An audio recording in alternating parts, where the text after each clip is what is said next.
Estamos de volta com o último bloco do Metrópole Debate. A dona Cristina Silva do Bom Jardim, professor Paulo Bacelar, disse que está afastada pelo INSS há 4 anos. Encerra-se agora, em agosto, o benefício que recebe. Ela quer saber se pode se aposentar. Não, se ela não tiver ainda a idade de 60 anos de idade, nem 15 anos de contribuição, ainda não terá direito à aposentadoria. Se o médico deu alta no benefício, é porque ela não tem direito também à aposentadoria por invalidez. Jocélio Salles Ferreira do Quintino Cunha, a pessoa com 69 anos de idade pode se aposentar? Somente se já tiver 15 anos de contribuição no mínimo. Sônia Veras, do Mondobim, a Sônia está separada, mas legalmente vive com outra pessoa. Quais os direitos que ela tem a receber quando se separar legalmente dessa pessoa? Ela é casada há 7 anos. O direito que ela tem do ex-companheiro, do ex-marido? Aí ficou na dúvida se é... Se ela está com o companheiro, ela não tem direito à pensão alimentícia, porque quem casa novamente ou quem fica em união estável com um novo companheiro, ela não tem direito à pensão alimentícia.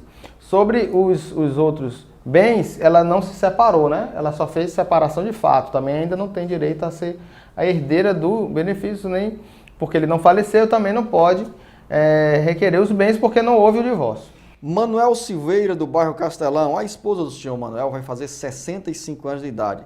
E ela pergunta se ela pode se aposentar, mesmo ele se aposentando antes. Não, se ela tem 15 anos de contribuição, ela vai se aposentar independentemente dele. Se ele se aposentar, ele vai ter um benefício previdenciário e ela não poderá ter um benefício assistencial, que deve ser o que ela quer. O LOAS, O LOAS com 65 anos. Ele se aposentando antes, ela não terá direito ao benefício assistencial. A neta da dona Maria Silvânia, do bairro Bom Sucesso, tem 6 anos de idade e a mãe dela faleceu. A neta pode ficar como dependente da mãe que faleceu? A mãe dela recebeu um benefício de auxílio-doença. A mãe, sim. Se a mãe faleceu, ela terá direito à pensão por morte, porque ela, recebendo auxílio-doença, ela era assegurada da Previdência. Tagino Bento Ferreira Neto mora em Messejana, diz que trabalha como pintor na construção civil e quer pagar o INSS como autônomo. Quanto ele deve pagar, professor Paulo Bacelar, para receber de acordo com o salário profissional da área dele? 20% sobre a sua remuneração. Você paga no carnê e irá se aposentar com a média dessas contribuições. José Marcelo Matias, do PC. Ele está há 4 anos afastado e agora o INSS o mandou voltar a trabalhar. Mas a empresa diz que ele não tem condições. O que ele precisa fazer? Ele não tem condições de trabalhar e o INSS também deu alta no benefício. Deu alta para ele voltar a trabalhar. É aquele mesmo problema, senhor. A gente não sabe o que fazer, porque nem o INSS entende que ele está apto a trabalhar. A empresa é obrigada a recebê-lo e botar ele para trabalhar, é a função que ele possa. Se a empresa não faz isso, ele pode até ajuizar uma reclamação trabalhista para que a empresa pague o salário dele enquanto ele está parado. São jurisprudências que eu tenho visto na área trabalhista. Porque a empresa, ela tem que, se o INSS está dizendo que ele está apto, a empresa tem que receber.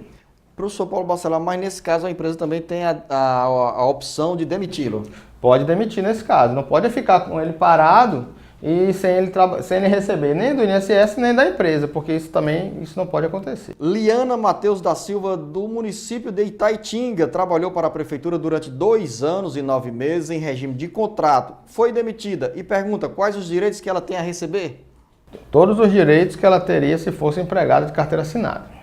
De Maracanaú vem a pergunta do Francisco Anísio Ferreira da Silva.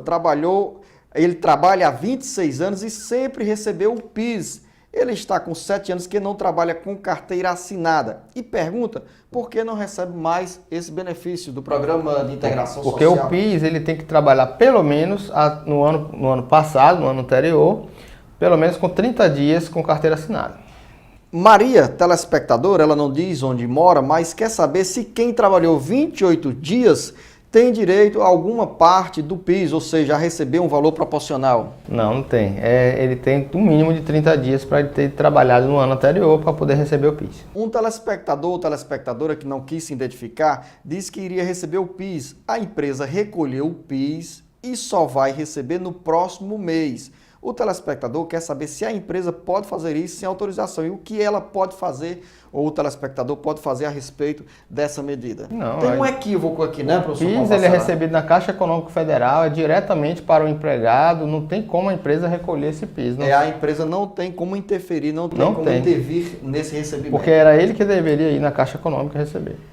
Uma telespectadora que mora no Cristo Redentor e também não se identificou, diz que convive com uma pessoa e pergunta quais são as provas necessárias para a mulher receber a pensão após o falecimento do marido. Tem que apresentar as provas antes do INSS, antes do óbito ao INSS? Não, o dependente ele só se cadastra como dependente depois do óbito, depois do falecimento. Ela precisa ter 3 provas de que vivia em união estável com ele. Se tiver filho, é uma prova. Se tiver o mesmo endereço, ela tem uma CAGES no nome dela, a COELS no nome dele, seria uma prova de mesmo endereço. Ou então a conta conjunta no banco, cartão de crédito conjunto, cartão de supermercado em conjunto, plano de funerário, plano de saúde. E aí poderia um como dependente, outro como titular. Esses são os documentos mais comuns que dá direito a ela ter direito à pensão, mas tem que ser 3. Dona Fátima Souza mora no José Walter e diz que se aposentou com 35 anos de contribuição pela Justiça. Recebeu durante 12 anos o auxílio-doença. Quando se aposentou, o advogado disse que ela iria ficar recebendo 90% do salário, mas atualmente recebe somente 60% da remuneração que recebia à época que trabalhava. Ela pode fazer uma média entre a aposentadoria e o salário que recebia na época, professor Paulo Bacelar? Olha, a aposentadoria por invalidez, ele é 100% da média de contribuições. Se ela se aposentou, ele não tem mais uma relação com o salário que ela tinha antes de se aposentar. Ele vai ser reajustado de acordo com os índices do governo que a cada janeiro, a cada ano, a cada início de ano, né? Que agora é em janeiro. Então, essa relação não pode ser feita com o salário que ela recebia anos atrás. Ela tem que ser feita de acordo com o reajuste do governo. Dona Maria Adriana do Altran Nunes, ela diz que tem 53 anos de idade, contribui 21 anos ou contribuiu 21 anos como empregada e nos últimos 3 anos como facultativo. No momento não está em condições de continuar recolhendo para o INSS. E pergunta, tem que comparecer a uma agência do INSS para solicitar o cancelamento? Até que ponto isso prejudica a minha aposentadoria no futuro? Não precisa ir numa agência do INSS e também não prejudica. A única coisa que prejudica é que aqueles meses que você não contribuiu, você não vai poder contribuir, né? Não vai contar para a sua aposentadoria. Agora, somente eu oriento a você não deixar de contribuir por mais de 6 meses. A cada 6 meses você continue contribuindo para você não deixar de ser segurada da Previdência. Caso aconteça algum problema de saúde mais grave, você terá a cobertura da Previdência Social. A cada 6 meses você não deixe de contribuir. Contribua pelo menos a cada 6 meses se você não puder contribuir todo mês. Camila de Oliveira Costa, do Parque São José, trabalhou em uma empresa terceirizada entre 2008 e 2010. Ela não teve direito ao seguro e pergunta se pode recorrer agora. Ela não recebeu nenhum tipo de papel para dar entrada nesse seguro. E se levar somente a carteira de trabalho, consegue receber o benefício, professor Paulo Bacelar? Hoje não, porque já teria um prazo, né, de 120 dias para receber o seguro-desemprego e também não poderia entrar contra a empresa porque já prescreveu dos 2 anos do fim do contrato de trabalho. Professor Paulo Bacelar, o senhor Nilton José Pereira Filho, do Jockey Clube, diz que conhece uma senhora que trabalhou por mais de 20 anos com carteira assinada e tem 60 anos de idade. Ela deu entrada no INSS com pedido de aposentadoria e o pedido foi negado. Ela teve câncer de mama. Eles foram à casa dela, segundo a informação do Nilton, né, fazendo referência aos representantes do INSS, e viram que a senhora tem um comércio e por isso que foi negado. Isso que eles fizeram é correto ou não? Não, se ela tem 60 anos de idade com 20 anos de contribuição, ela poderia se aposentar. O que às vezes o segurado, o INSS faz, uma pesquisa na casa da pessoa, é se ele está requerendo um benefício assistencial, porque às vezes a gente precisa saber do estado de miserabilidade do segurado, do requerente, para saber se ela tem direito, se ela se enquadra na legislação da Lei Orgânica da Assistência Social, que é o LOAS. Mas para a aposentadoria não existe esse tipo de pesquisa. Com essa última resposta do professor Paulo Bacelar, estamos encerrando a edição do Metrópole Debate. Professor Paulo Bacelar, muito obrigado, um grande abraço a todos os nossos telespectadores. Um abraço a todos e hoje eu tive a oportunidade de conhecer Caucaia, indo a uma audiência no Fórum Trabalhista aí de Caucaia e algumas pessoas me reconheceram e a gente conversou sobre o programa. Um abraço a todos e até o próximo programa.